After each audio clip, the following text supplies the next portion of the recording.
আসসালামু আলাইকুম, কেমন আছেন সবাই? আশা করছি সবাই খুব ভালো আছেন।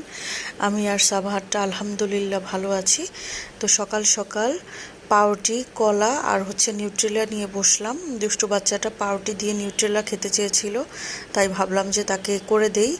আর প্রথমেই বললাম যে তুমি আগে কলাটা ফিনিশ করে নাও, দুধ খাইয়ে দিয়েছি, বললাম যে আগে কলাটা ফিনিশ করে নাও, তারপরে তোমাকে পাউরুটির স্লাইস দিয়ে নিউট্রেলা মাখিয়ে দিচ্ছি। তো সেও আমার কথা শুনলো।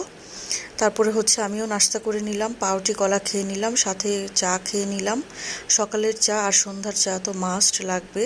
আর কাজের খালা একটা দুর্ঘটনা ঘটিয়ে ফেলেছে, সেটা অনেকগুলো রুটি বানিয়ে ফেলেছে। কারণ সে পানির অনুমান বুঝতে পারেনি। এরপরে রুটি রাখতে গিয়ে আমি মহা বিপদে পড়ে গেছি যে রুটিটা কিভাবে আমি রাখবো, এতগুলো রুটি রাখা যাচ্ছিল না। তারপরে কি করব, রান্না বান্নার জন্য চলে আসলাম। রান্না বান্না করা এটা যে কি একটা পেরেশানির কাজ। প্রথমে চিন্তা করা যে আমি আজকে এই বেলায় কি রান্না করব, পরের বেলায় কি রান্না করব। এখন এই বেলায় রান্না করা শেষ, এরপরে আবার রাতের জন্য, বা যদি রাতে চিন্তা করি যে রাতেরটা এই রান্না শেষ হলো, পরের বেলায় আবার দুপুরের চিন্তা, পরের দিনের দুপুরের চিন্তা মাথায় আসে, তাই না?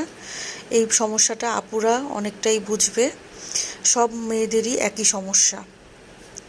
তারপরে যাই হোক, তেলাপিয়া মাছ ভিজিয়ে নিলাম। এরপরে আজকে শুটকি দিয়ে, চিংড়ি শুটকি দিয়ে আলুর চচ্চড়ি করব, সাথে ডিম ভুনা করব, আর তেলাপিয়া মাছ দিয়ে মূলা দিয়ে রান্না করব। আর এই দুষ্টু বাচ্চাটাকে রান্না করতে বসার আগে তাকে পড়তে বসিয়ে দিলাম। কারণ দুষ্টু বাচ্চাটার আবার এক্সাম শুরু হয়ে যাবে সামনের সপ্তাহ থেকে, তার ক্লাস টেস্ট শুরু হবে। তো এই দুষ্টু বাচ্চাটা কে কে পড়তে বসলে কার কার বাচ্চারা কথা বলে, কোশ্চেনের বাহার নিয়ে, ভান্ডার নিয়ে তখন হাজির হয়। একটা পড়া করতে না করতেই আরেকটা, পড়া রেডি করতে দেরি, কিন্তু কোশ্চেনের আনসার দিতে দিতে আমি একদম দুর্বল কাহিল হয়ে যাই। এত কোশ্চেন করে দুষ্টু সাবাহারটা আমাকে। তারপরে রান্না মোটামুটি শেষ হয়ে এসেছে। পাতলা ডালও করেছি। পাতলা ডাল দিয়ে কিন্তু চিংড়ি শুটকি আর বেগুনের চচ্চড়িটা খেতে কিন্তু অসাধারণ লাগে। তো মাগরিবের পরে একটু দাঁড়িয়ে দাঁড়িয়ে দেখছিলাম মানুষের হাঁটা, এক্সারসাইজ। মানুষ বিকালে সন্ধ্যায় অনেক হাঁটে এই মাঠের এখানে। আর এই দুষ্টু বাচ্চাটা বলল, মাম্মা আমাকে জিরোস দাও। তো যেহেতু একটু নিচে যাব, বাইরে যাব, আমিও বললাম যে আমিও একটু খেয়ে নিই, আজকে আর বাইরে তেমন কিছুই খাওয়া হবে না, কারণ প্রতিদিন বাইরে খেতে আমার ইচ্ছেও করে না। আর দুষ্টু বাচ্চাটাও লক্ষ্মী আছে। এরপরে বাইরে থেকে চলে আসলাম, এসে দুষ্টু বাচ্চাটাকে পড়তে বসিয়ে দিলাম।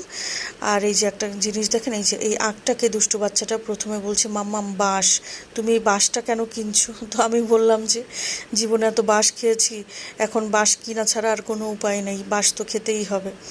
তো দুষ্টুমি করলাম। তো দুষ্টু বাচ্চাটা আবার আনারসের ভর্তা নিল। তো আজকের ভিডিও ছিল এই পর্যন্ত। সবাই ভালো থাকবেন, আল্লাহ হাফেজ।